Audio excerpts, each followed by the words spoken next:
So, I do have another question. This is kind of kind of just like a nerdy like hip hop question. But when it comes to like coastal music, whether it's like West Coast, East Coast, like which one do you kind of like feel? I wouldn't say feel more comfortable with, but I would say which one do you enjoy better?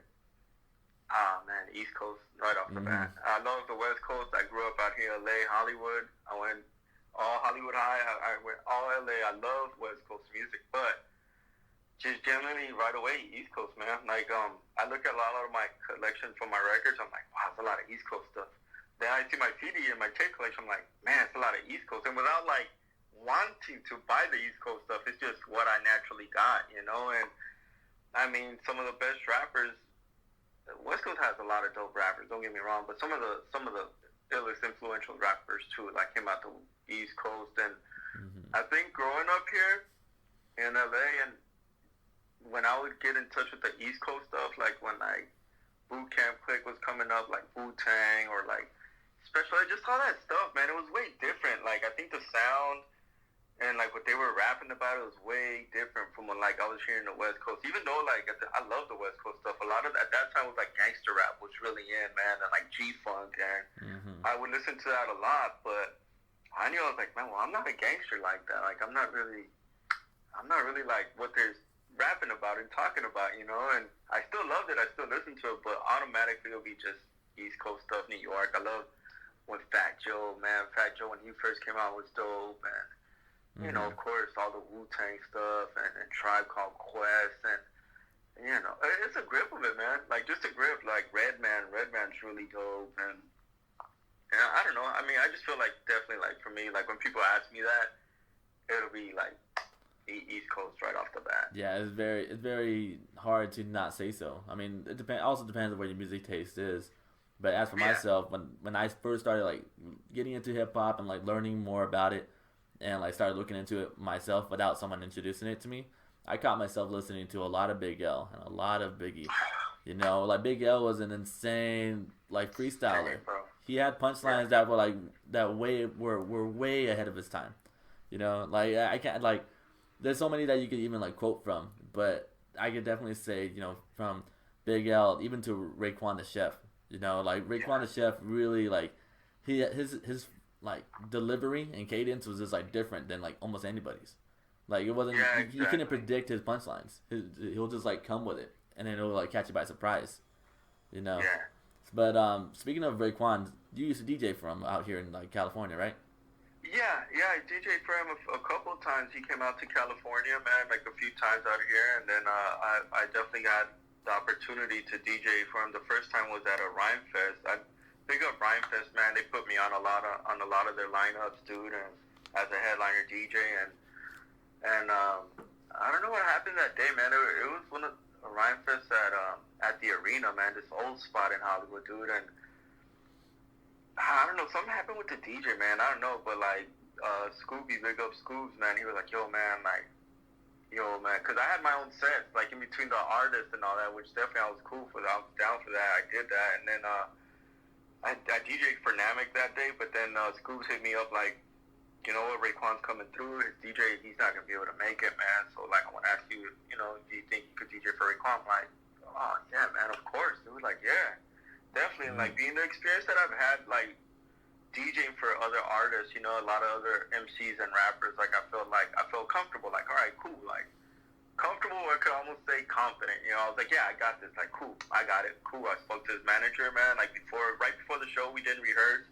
There was no rehearsal. It was no like, okay, like well, let's practice this and that. Nah, man. It was like the manager, big up. He came through and he was like, all right, man, this is the songs. Like put a list together, and then when the chef gets here, man, like I'll introduce you to him, and then you guys chop it up and go through. All right, cool, fine. Sure enough, man, I put a list. I put the set list together, and then when he came through, man, he was really dope, really humble, man. Definitely like I give Raekwon, you know, I'm thankful for him a lot of time. Every time I see him, man, and I get a chance, I just thank him for giving me the opportunity to DJ for him. And you know, we went through the set list. He just did a couple like, all right, change this, change that, perfect, cool. We went on, man. We killed it. It felt like we performed before, man. And then like when after the show, he was just like, yo, man, like, yeah, you killed it, man. Definitely, I'll be on the lookout for you. And his manager, too, they were both like, all right, man, like, you came through. Like, wow, like, you came through. Like, we were he headlined the show, man. Like, it was Rhyme Fest. I think Immortal Technique played. Yeah, Immortal Technique played that time. Bigger Armin, and a couple of other cats and Raekwon headlined. So we knocked that out the box, man. And it was dope because a lot of my friends that I went to high school with, man, that I grew up in that area, everybody came through. And then along with people that I've met recently came through too. So a lot of people got to witness that and see that, man. And it was real, dude. Like, that was one of the realest. And from then on, every time he came through out here to perform, the manager would hit me up like, yo, we're going to be coming into town, man, if you're available. And we would just, take it from there, man. And every show we ripped it, man. We killed it, dude. Like, one of the shows was at Observatory. They brought out Ghostface Killer as a surprise guest. I didn't even know it until, like, we were on. They were like, okay, we have a surprise guest. It's going to be Ghostface. Cool. Let's go. Do you have Ghostface Killer instrumentals? Yeah, I have a few, man. All right, cool. And then, boom, killed it, man. Ghostface Killer came out, bro. I couldn't believe I was there. It was like I lived my 5th grade dream. When I was in 5th grade and first heard Wu-Tang, I envisioned myself rapping with them. Like, dude, I want to be on stage rapping with them. But I ended up being a DJ for one of them, out here. So it was really something. A lot of my friends know that grew up with me. They're like, yeah, man, that was like something you manifested because, I was all Wu-Tang. People used to call me Wu-Tang in high school, man. I mean, like, cause if you're like young and when they're first coming out, people are like, "Man, that ain't no NWA," like, that ain't no like Cube, like they're like, oh, so like because I'm here, I'm supposed to only listen to that music, and so I can only imagine how it was back then, especially with like after the whole feud even went down between Pac and Big. That was huge, man. That was big because I was already in high school and that was a big deal, man. That really was tough, man. That shit was real, dude. People, yeah, it was like, oh man, like you're into East Coast, you're listening to it. And it's like, well, yeah, and then it's like a lot of my homies were listening to like the whole West Side Connection, and which I was too, like I listened to all the Ice Cube and all that stuff. I loved it, man. Yeah, quick fact, real quick, man. That was the very first hip hop I've ever heard in general was West Side Connection. The first album? Yeah, like, I think, what was it? I think I was maybe at least, definitely younger than 5, easy. But I was in the car with my dad. My dad put me on to, like, practically almost every genre, but, like, he'll blast it out loud and just, like, always just, like, dance and, like, scream the lyrics, which I kind of do with my friends or, like, cousins every time I'm out with them. And he played, what was it? Gangsta Nation. Very first song I've ever heard. Only reason I remember it is because of that na na na na na na na na, like that always resonated. So that's why I can honestly say that was the very first like hip hop song I've ever listened to ever. See, that's dope, and something that you could really take in and remember that and say like, yo, my pops, like I remember this, like hearing this, and like it still sticks to you to this day. That's something you're never gonna forget, man. Yeah, that's something you're gonna remember forever, dude. And like the fact like it's something like West Side Connection, like. Dude, that's dope. That song is dope. West Side Connection is really dope, man. So I think that's something good to be like, to say like, man, I don't think I was 5 and listen to that at first. That's like on another level, bro. Like you already stepped up the game just by that, like you're already ahead of the game. Yeah, absolutely. Like because after that, it was just whatever the radio played, and then once my like 2 friends, they also do like a podcast with me. We do the High Minds podcast, but this is like kind of like my solo project right here. But those 2 friends, shout out Mike and Elijah, they put me on to like underground hip hop, and I used to hang out with them in high school. So that's when I started really getting into hip hop and started like searching for all the stuff on my own. And so yeah, it was just like crazy too, like how everything like domino affected from there.